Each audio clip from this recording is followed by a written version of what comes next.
Esta é uma proeza brasileira, uma das mais ousadas experiências do país, uma joia da arquitetura e do urbanismo, reconhecida como Patrimônio Cultural da Humanidade, a única cidade moderna a ser agraciada com o título pela Unesco. Orgulho nacional pela epopeia da construção em apenas 3 anos e 10 meses, experiência sem igual no mundo. Uma grande utopia.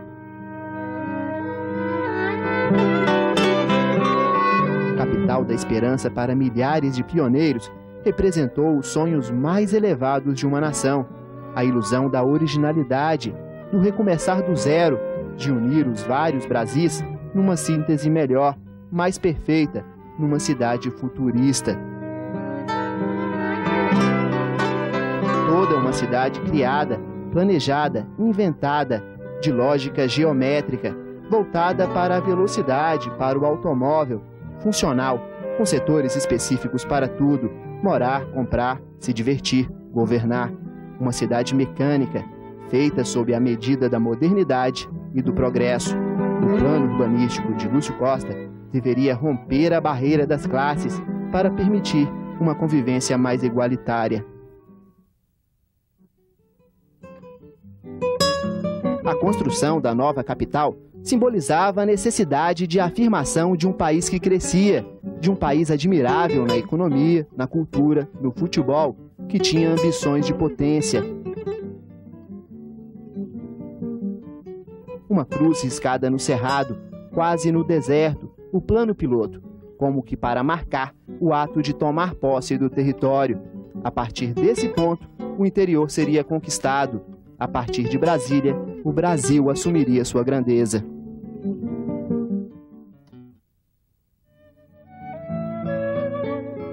Aquele país otimista, eufórico, ufanista, não existe mais. O projeto de um Brasil grande deu lugar ao pragmatismo econômico da globalização e ao desemprego. E a cidade sobre a qual recaíam tantas expectativas já tem quase meio século. Os resultados do experimento urbano e social podem agora ser avaliados e é hora de repensar o futuro da que era tida como a capital do futuro.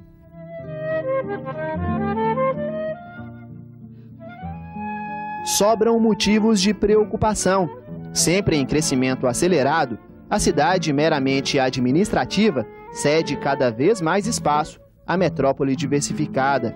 Surgem sérias ameaças à qualidade de vida, ainda privilegiada em comparação com a média nacional. A cidade planejada vai cumprindo a sina das metrópoles brasileiras e sofre com a falta de planejamento.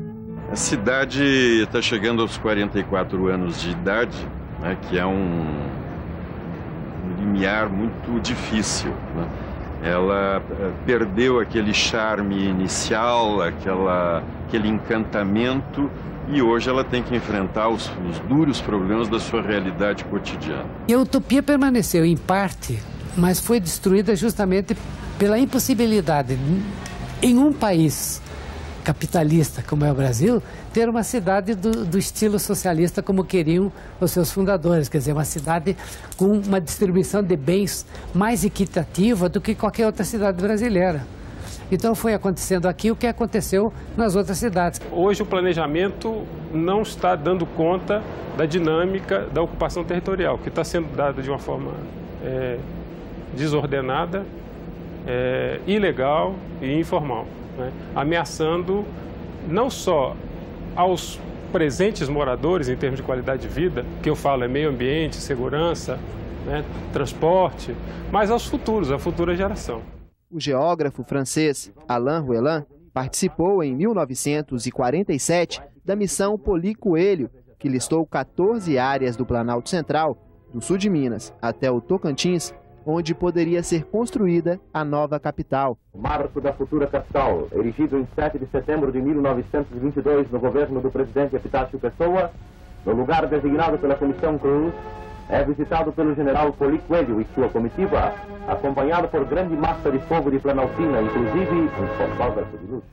Foi o pai de Roelin, Franci, quem sugeriu a localização do atual Distrito Federal. De volta a Brasília em 2004, Alain Roelin se surpreendeu com a cidade. Eu fui dar um passeio de carro nas que a gente chama de cidades satélites, e isso me impressionou muito, porque você percebe que teve uma urbanização muito bem feita da capital no centro, na Brasília mesmo, mas fora, ao redor, o que você chama de cidade satélite, é uma urbanização muito mais complicada, muito mais espontânea.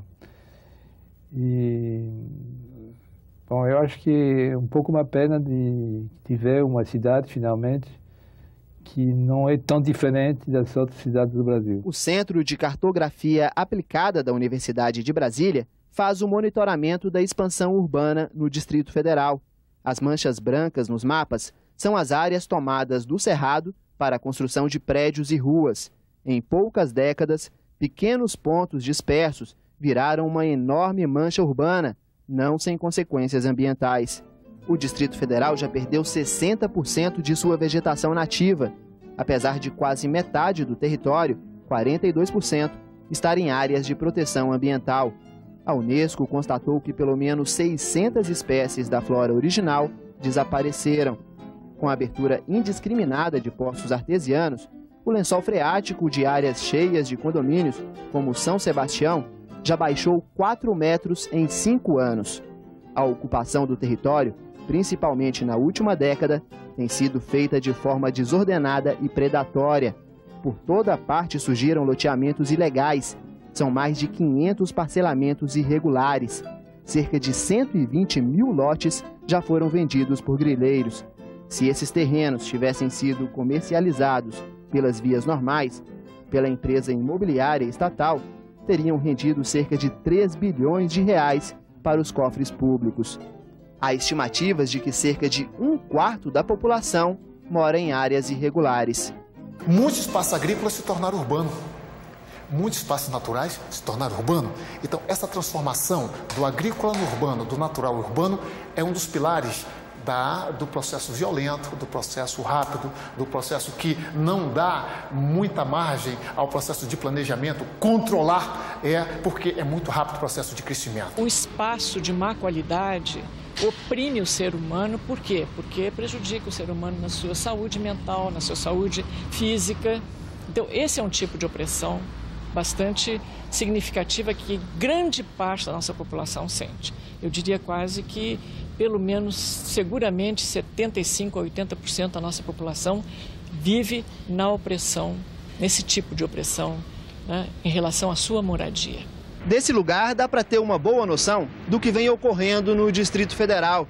À esquerda da Estrada Parque Taguatinga, um conjunto de chácaras. À direita, a antiga colônia agrícola de Vicente Pires, hoje toda tomada por construções irregulares.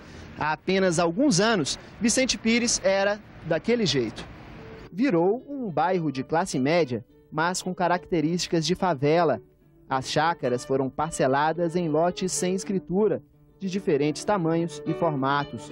Não há redes de água e esgoto. As vias foram abertas sem nenhum planejamento de trânsito e o bairro virou um labirinto. Efeitos da urbanização não planejada. Ruas estreitas, sem árvores, quase sem passagem para pedestres. As ruas não obedecem às curvas de nível. Não existem bueiros para as águas pluviais. O asfalto, pago por rateio dos moradores, vira vítima fácil da erosão.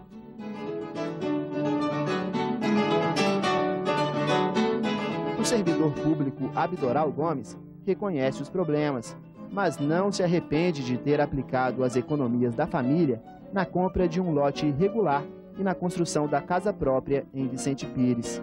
Eu pagava o financiamento da Caixa e achava aquilo exorbitante. A prestação aumenta e o saldo devedor também. E quantas vezes você não vai pagar aquele imóvel? É preciso que se reconheça o morador de boa fé, aquele que comprou, que investiu e que mora aqui, que está aqui. Esse morador, eu acredito que o Estado deva entender que ele está aqui por uma necessidade. Ele não está aqui para especular, ele não está aqui com outra... Qual era a sua necessidade? A minha necessidade era de moradia. A minha necessidade era de ter uma casa, tão sonhado, né? O sonho da casa própria. Então isso que me levou a vir para cá. a falta de serviço de saneamento básico. Você não tem esgoto, né? Você não tem um asfalto de primeira qualidade, né? Você não tem também um policiamento ostensivo que dê uma certa segurança. Quando a gente precisa, a polícia demora a chegar no local. A coisa está se fazendo por um processo explosivo em que em todas as direções estão surgindo áreas habitacionais. Então, isso é a desorganização do território do Brasil. São loteamentos, né, em todas as direções, sem uma previsão do sistema de transporte, sem visão do problema do abastecimento de água, né, que vai se tornar um problema seríssimo nos anos próximos.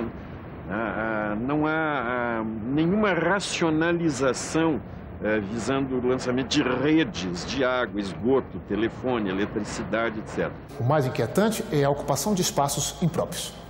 Quando ela ocupa espaços impróprios, do ponto de vista físico, é o solo que não é apropriado para a edificação, porque o solo, as casas vão rachar, é porque a fundação vai ter que ser profundamente cara, áreas onde a declividade não é recomendada por lei.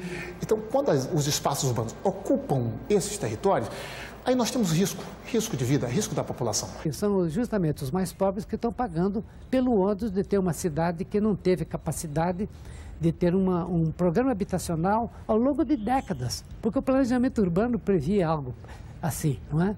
Só que depois dos últimos 20 anos você não teve mais planejamento urbano nesse sentido, de ter a cidade satélite constituída como uma verdadeira cidade, capaz de abrigar nela a própria população nela residente. Se nós deixarmos desorganizar a periferia de Brasília, não basta conservar o centro.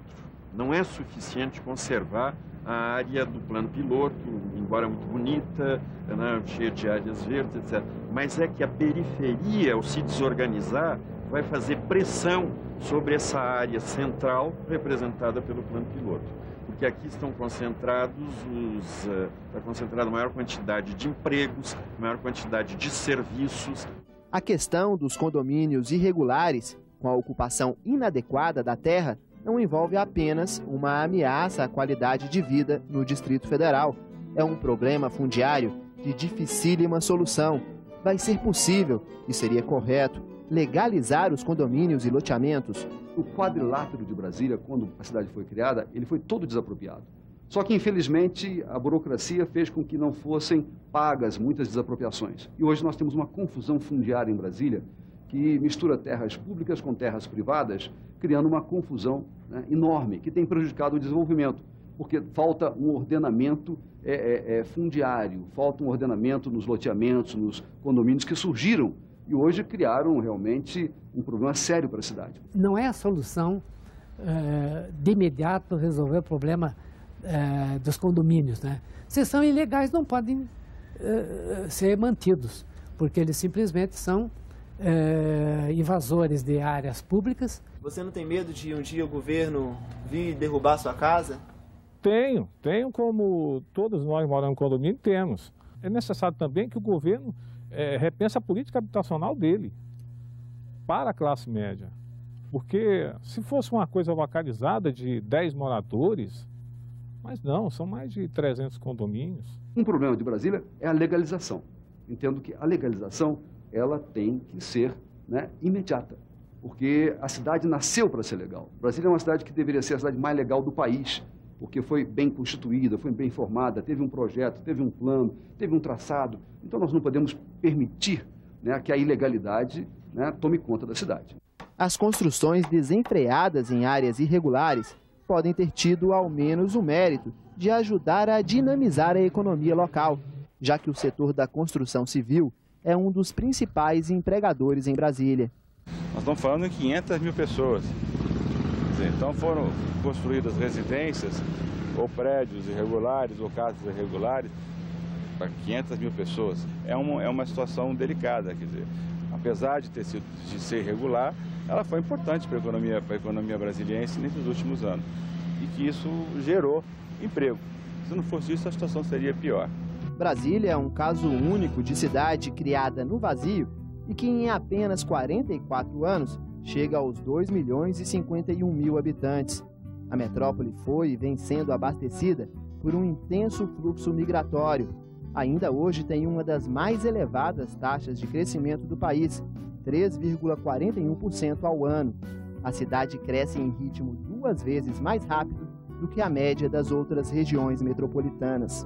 Brasília, hoje, plano piloto, ela constitui apenas um núcleo primitivo, histórico, desse grande fato gerador de uma cidade que aos poucos vai se tornando uma área metropolitana e tendendo até para uma certa megalópole. Enquanto a cidade cresce rápido, a qualidade de vida cai, embora Brasília ainda tenha do que se orgulhar.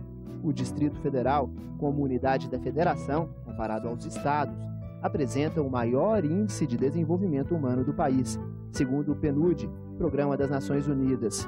Quanto ao índice de condições de vida do PNUD, Brasília não vai tão bem. Entre as 12 maiores regiões metropolitanas, fica no meio, perde para 6 capitais: Curitiba, São Paulo, Porto Alegre, Rio de Janeiro, Belo Horizonte e Goiânia. O índice é um cruzamento de estatísticas de educação, saúde, renda, mercado de trabalho, habitação e desenvolvimento infantil. Raiz principal das mazelas sociais na cidade, o desemprego, assim como nas outras metrópoles, é altíssimo. Está na faixa dos 21%, em média, porque entre as pessoas de mais baixa renda, atinge 28%. Ou seja, praticamente 1/3 da população pobre não encontra emprego. Falta um mar e emprego. É só o que falta em Brasília. Há 245.000 desempregados em Brasília. É mais do que a população do plano piloto inteira. O desemprego atinge 37% das pessoas com segundo grau incompleto. O futuro é esse, ou estuda, então fica fora do mercado de trabalho. As pessoas que têm nível superior, é formado, né, tem experiência e não consegue nada. Os jovens são os que mais têm dificuldade em encontrar trabalho. Entre os de 16 e 17 anos, a taxa de desemprego é de 65%. De 18 a 24 anos, de 34%.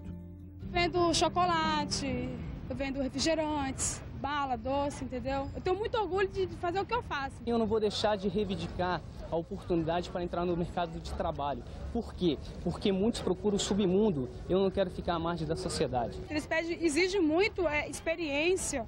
Eles querem experiência. Como eu vou ter experiência no trabalho que eles não me dão oportunidades? Oportunidade. Eu simplesmente estou buscando uma oportunidade. O desemprego é realmente assustador e as pessoas vão ficando largadas, né? Vão ficando assim, jogadas mesmo. Há 6 anos você procura emprego, não encontra, você se vira como? Através do meu pai, através da minha mãe, através do estudo, né? E como é que você se sente assim? Olha, me sinto completamente assim ao léu. Me sinto completamente assim... não há palavras, não há palavras.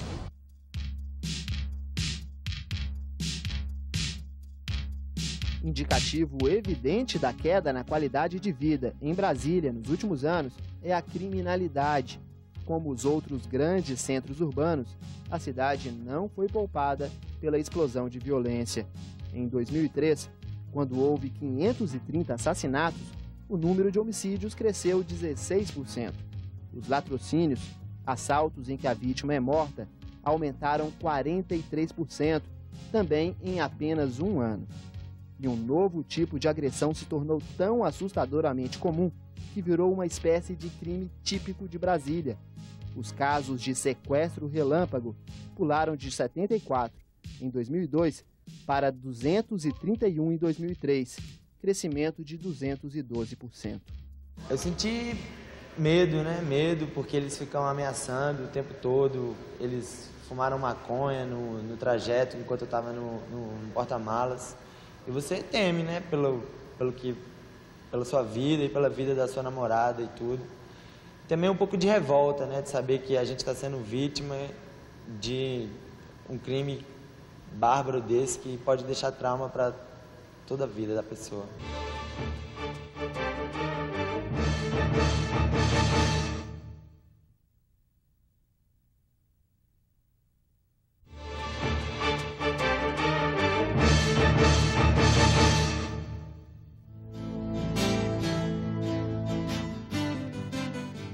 A pressão urbana no Brasil, pressão migratória, a falta de serviço, falta de emprego em outras cidades, outros estados e regiões, força Brasília a se descontrolar.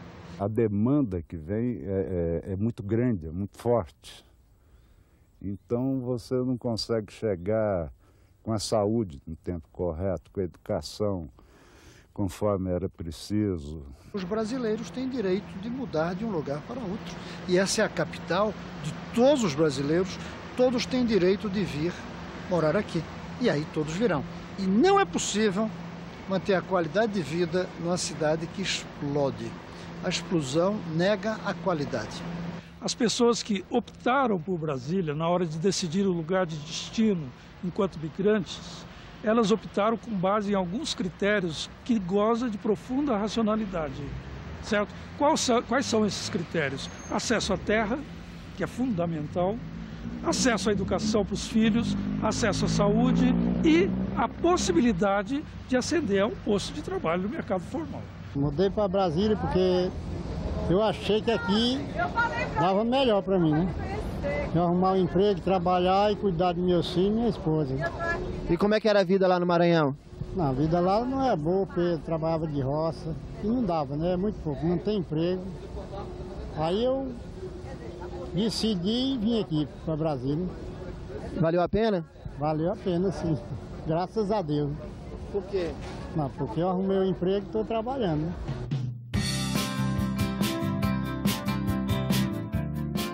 O crescimento não traz só inconvenientes. A cidade se torna mais plural, cosmopolita, culturalmente mais rica e instigante. Quando você junta gente, você diversifica atividades, você diversifica funções, você diversifica contatos, você cria aquilo que nós sociólogos chamamos de uma sociedade complexa, que são sociedades cujos valores induzem ao desenvolvimento, ao crescimento, à mudança. Não são sociedades estáticas. Então é bom que Brasília cresça? No meu entendimento, cada vez mais. Eu acho que a densidade da população, ela leva também uma densidade cultural. E hoje, Brasília, eu acho que já é a terceira ou quarta capital mais expressiva do país em termos culturais. O Plano Piloto é a Brasília do urbanismo e da arquitetura modernos. A Brasília tombada pela Unesco, sede do poder da República, a capital que os brasileiros veem nos telejornais. Esta é a pequena Brasília, onde moram apenas 200 mil pessoas, ou menos de 10% da população.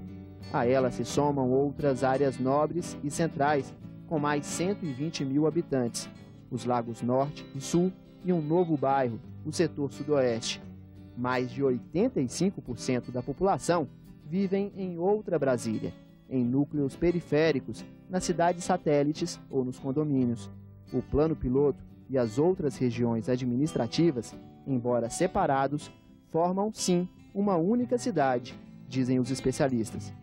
Vulgarmente pensa-se que o Plano Piloto ele somente constitui Brasília. Na realidade, se você olhar em todos os documentos do IBGE, Brasília é constituído do Plano Piloto de Brasília e o conjunto urbano formado pelas antigas cidades satélites, hoje guindadas à posição de cidade sem que sejam municípios. São vários núcleos que no seu conjunto formam uma cidade de 2 milhões de habitantes. Mesmo que esses núcleos sejam descontínuos, que sofram de uma certa desagregação espacial, mas eles, sem dúvida nenhuma, constituem uma cidade única, porque há uma série de relações e de funções que unificam essa população em torno de interesses comuns. Taguatinga é Brasília, que o Gama é Brasília, que Sobradinho é Brasília, que o Paranoá é Brasília, que todo esse conjunto de parcelamentos urbanos privados, denominados condomínios rurais, tudo isso é Brasília. O padrão de vida se diferencia muito nas várias Brasílias. Em geral, quanto mais perto do centro, do Plano Piloto, maior a renda. Você tem a região central, que aí você bota Lago Norte, Lago Sul, Cruzeiro, que está incluído o Sudoeste e o Plano Piloto, com altíssima renda, talvez uma das maiores rendas médias do país. Você tem uma satélite a primeira faixa de satélite em torno dessa região, onde você tem uma renda média ainda bastante elevada em termos nacionais, e você tem a terceira faixa, que são as satélites mais recentes e mais pauperizadas. Aí sim, aí você tem uma situação mais crítica. A diferença entre a renda média da área mais rica, o Lago Sul, e de uma das mais pobres, o Paranoá, é de 14 vezes. Centro e periferia também contrastam quando se fala em infraestrutura urbana, limpeza, jardins, arborização, poluição visual. Para constatar, basta abrir os olhos.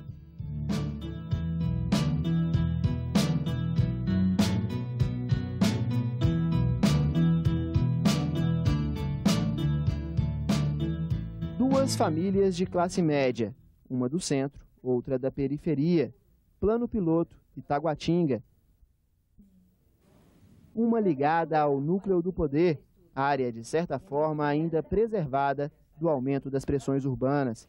A outra representa a metrópole que se expande aos trancos e barrancos, onde problemas inerentes à cidade grande vão ficando cada vez mais claros e assustadores. A sensação que eu tenho é de insegurança. Eu sinto que os problemas estão crescendo, que vão piorar. Então, me sinto bastante apreensiva em relação ao futuro dos meus filhos, ao meu próprio.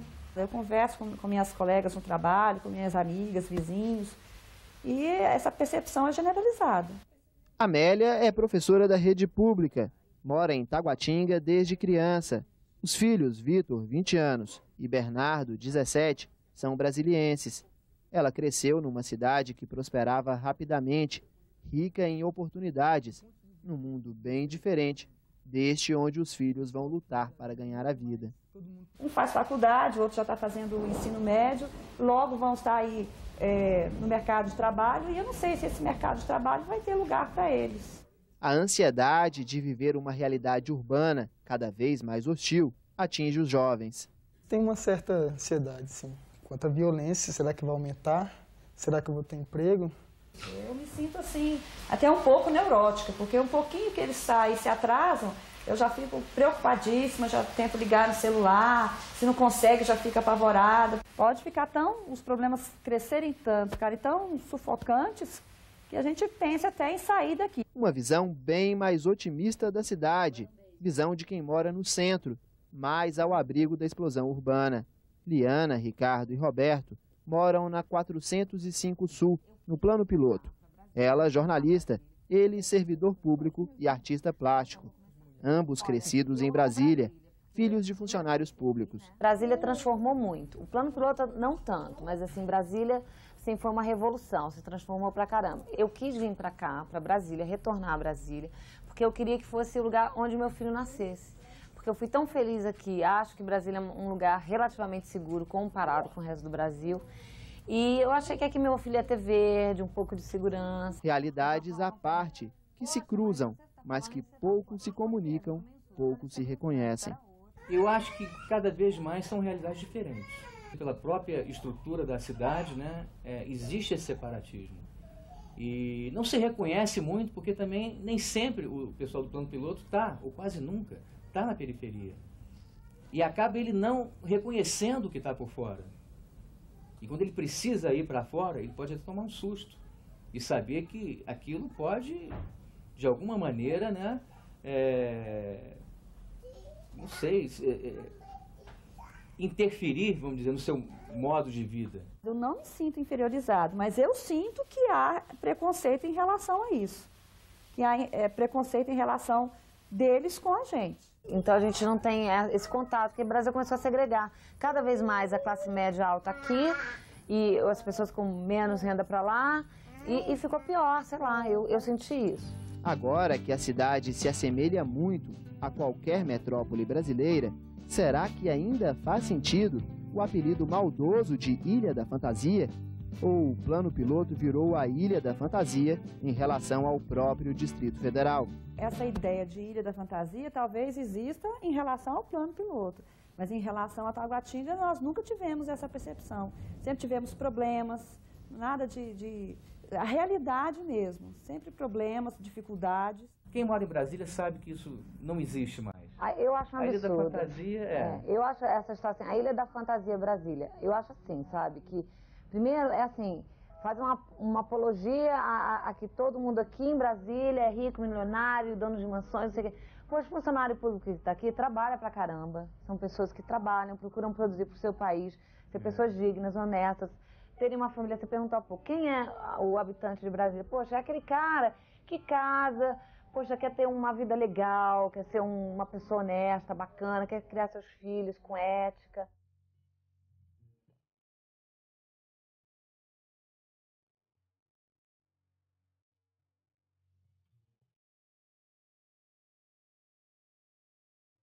Brasília foi construída a custo de muito sacrifício dos brasileiros para levar o desenvolvimento ao interior do país e ser capital federal. O plano de interiorização através da capital deu certo. Já cumpriu do ponto de vista de mostrar é possível um país com o tamanho do Brasil, com a força do Brasil, construir uma capital no centro do seu território. Isso já cumpriu. Já mostrou que é possível, já mostrou que funciona, já mostrou que tem um papel positivo a cumprir. Foi absolutamente bem sucedido. Eu acho que nenhum estrategista de guerra faria algo tão original e tão bem sucedido como isso, nessa perspectiva. O Brasil se torna Brasil, de fato, do ponto de vista da ocupação do seu território a partir de Brasília, mais do que da chegada de Pedro Álvares Cabral. Ela foi criada para cumprir um papel de capital administrativa. Ela cumpre o papel de capital administrativa, tanto é que o Brasil teve várias crises nesses 44 anos, tivemos a renúncia de Jânio Quadros, tivemos o golpe militar, tivemos o impeachment de presidente. Em todos os momentos, as instituições funcionaram bem em Brasília. A Brasília de hoje é uma realidade inelutável do Brasil. Consolidada a cidade inventada, nela surge uma nova identidade cultural. Essa é espontânea, imprevisível, não partiu de nenhum plano. Uma sociedade ainda difícil de definir, mas seguramente original, formada por uma maioria de pessoas já nascidas em Brasília. Eu vejo, por exemplo, os jovens brasilienses, eles já estão formulando a sua própria cultura. É uma cultura nova, é uma cultura específica de Brasília. E não podemos pensar como os antigos pensavam, que aqui seria a mestiçagem cultural do Brasil, porque isso não aconteceu. Ou seja, nós não somos um mosaico feito com pedaços culturais do país inteiro. Aqui em Brasília, as pessoas têm muita cultura, é isso que tem diferente. Eu diria que por estar mais perto do centro do poder político, eu acho que o jovem de Brasília tem uma preocupação maior em relação a isso. Ele se preocupa mais com a vida política do país. Se instala uma sociedade moderna no Planalto Central, a partir do nada, Quais seriam as características dessa sociedade? Primeiro, alto nível educacional da população, média. Né? Segundo, a presença absolutamente significativa do trabalho feminino na força de trabalho aqui existente. Uma cidade que cultiva o diploma universitário. Você tem uma cultura do diploma como você não tem em lugar nenhum no Brasil. Né? E um alto nível de renda média, uma renda média elevada em termos nacionais, o que nos dá também um mercado de consumo absolutamente poderoso em termos nacionais também. Assim, Lúcio Costa imaginava a nova sociedade do Planalto Central, como escreveu no seu plano vencedor do concurso para a nova capital.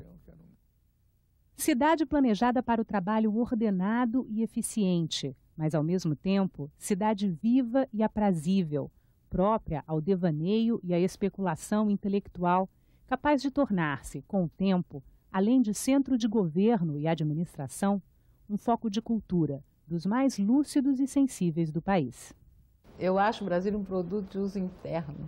Quem não conhece ninguém da cidade jamais conhecerá Brasília. Vai conhecer a casca, mas não vai conhecer o coração, não. Cidade legal, é uma cidade bacana, é feita de pessoas de vários lugares do Brasil, que você encontra o baiano, o recifense, Poxa, a babá do meu filho é uma pessoa maravilhosa, ela é do Piauí, tem aquele negócio do Nordeste, sabe, que eu amo. Ela é piauiense, ama o Piauí, e ela tem filho aqui, ela passa essa coisa do Piauí pro filho dela. E eu gosto disso pra caramba, sabe? Tem um goiano, que a gente às vezes fala, poxa, goiano. E tem um mineirinho, sabe? Tem tudo isso. Eu amo isso, sabe? Acho que, assim, é uma oportunidade de a gente estar exposto às coisas. E, assim, as pessoas trazem culturas diferentes. Então, sabe, vamos conviver com elas e, sabe, tentar fazer uma cidade bacana, bonita.